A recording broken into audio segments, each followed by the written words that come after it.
Hey Unprotected 6, this is Drew. Welcome to another Tuesday here on Unprotected 6. First things first, if you haven't noticed, a very large amount of our videos have gone missing. Everything after April the 15th is gone. So my video will be the first new video after all of the old ones. So it looks like Unprotected 6 jumps from April the 15th to September the 15th. So everything in the past 5 months has been deleted. But anyway, that's besides the point. We're still going to continue with the theme of the week, which since the videos are gone, I'll just tell you now. The theme of the week this week was Mark asked us to talk about something that we are passionate about. Mark's video was really wonderful.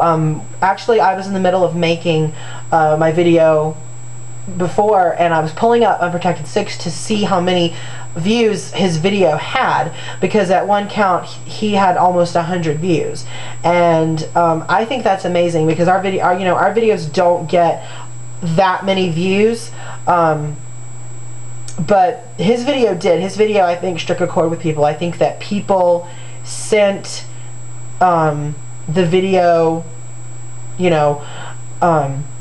to their friends and their family, and I think that Mark had put across a really good message. I'm in full agreement with Mark there. One thing that I am searching for in my life is exactly how homosexuality and faith go together. I don't believe that homosexuality is wrong. I don't believe that I'm going to hell because I'm gay. There are certain things that I'm having trouble understanding about the Bible and about homosexuality and Christianity and everything. But I do believe in the basic fundamentals of Christianity. I grew up in a Christian home. I have a very strong faith in what I believe. But I have trouble just like anybody else. So one thing I'm trying to figure out, I'm reading a book right now, and oh, it's in the bathroom. Yes, I read on the toilet, new secret. But it's in the bathroom. The book I'm talking about is called Stranger at the Gate. It's by a guy named Mel White, who worked very closely with people like Billy Graham and Pat Robertson and all those kinds of people, just basically to spread the message of Christianity, but in an ignorant, conservative, fundamentalist kind of way. So it's a lot different from the Christianity that I actually believe. And Mel White actually came out of that and realized that while he was a Christian, he didn't agree with the values and stuff that these guys were portraying, and so he stopped working for them. And so I'm reading his message and trying to understand how to be everything that I am in the world, and how to be okay with that. But that's not what I'm here to talk about.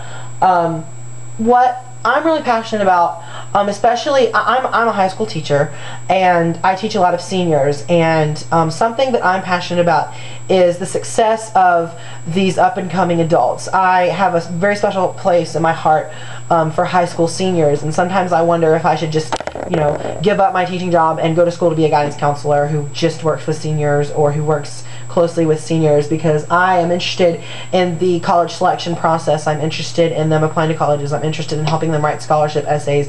I'm interested in, if they're not going to college, what their post-graduation plans are. I'm interested in seeing their success after they leave our high school and what we teach them.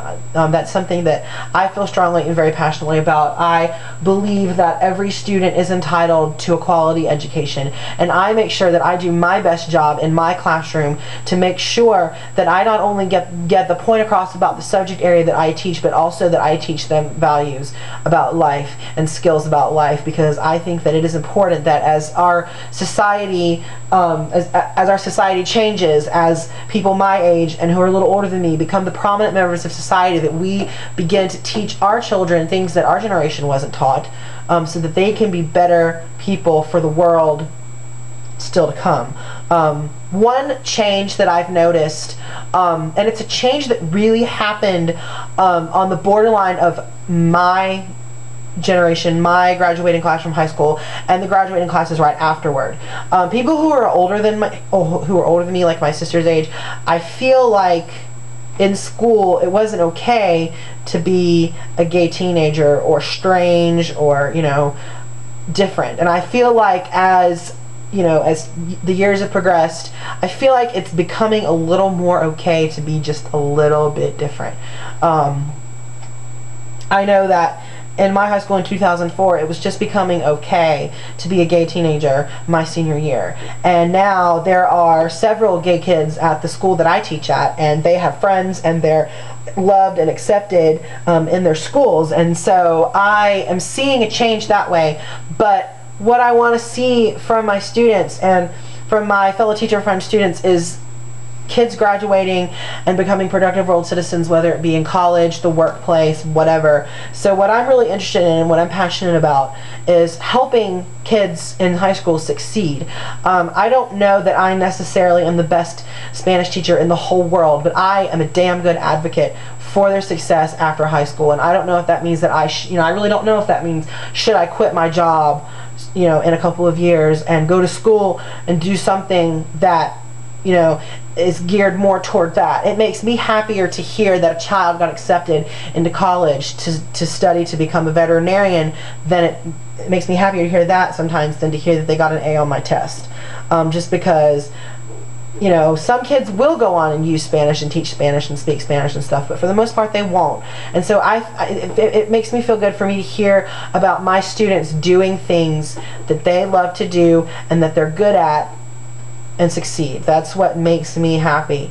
So I don't know if that means that I should be a guidance counselor or keep teaching or what I should do.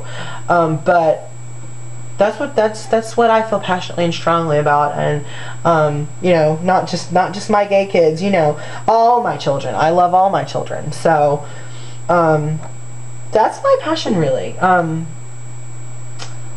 don't really know what else to say, but just, you know, to my generation, keep doing what you're doing, and to people who are younger than me, keep doing what you're doing, and you know, keep being taught the things that you're being taught, and teach the things that you were taught to your children. Because I feel like the older we get, the more accepting our world will become, the more open-minded our world will become, the more successful our world will become, as long as we are all willing to teach those values to future generations as we go along. I feel like we're doing a better job of that as we go in some cases. In some cases we're certainly not, but in a lot of cases I feel like we are instilling values in our children that are better than values that we instilled in them previously. That's my soapbox. That's my, how much time have I done this? Almost 8 minutes. Anyway, that's my soapbox, and I am out. So I will see you guys next Tuesday. Thanks for your time.